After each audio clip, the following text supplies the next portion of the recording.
So I'm an ecologist. I've worked in the arid zone of Australia for nearly 30 years now, which is a bit scary. And a lot of that work was around doing reintroductions of native animals to areas where they hadn't been. And of course, bilbies were one of the first that we tried. So initially I was working at the Arid Recovery Reserve. My wife and I helped set up, or we did set up Arid Recovery back in 1997, I think it was.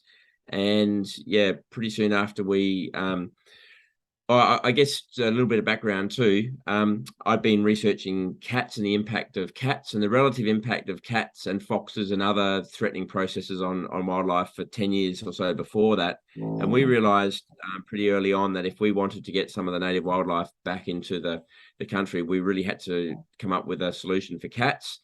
And back in the mid 1990s, and still to a certain extent, the safest way of doing that is exclusion fencing. So we built this huge exclusion fence. We removed the cats and the rabbits and the foxes. We brought back, stick nest rats and bandicoots and bilbies and other animals, and they thrived in there, which is, what's happened before and after in lots of different places, and we know we can do that. It was always our ambition to get animals living outside the fence. Fences, only have a limited life time, and they're expensive to build and maintain. And we obviously wanted to get bilbies living outside. So we used every technique we could possibly on several occasions.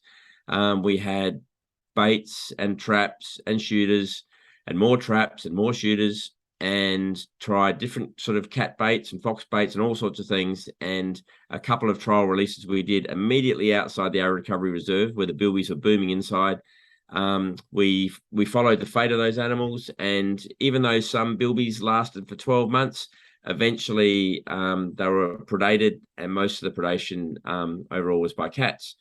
And so we knew, although we could keep fox and dingo numbers down to a really low level, this was an area south of the dingo fence, by the way, we just couldn't manage the cats. And so I guess that was part of the impetus for coming up with novel techniques, and eventually led to the Felixer.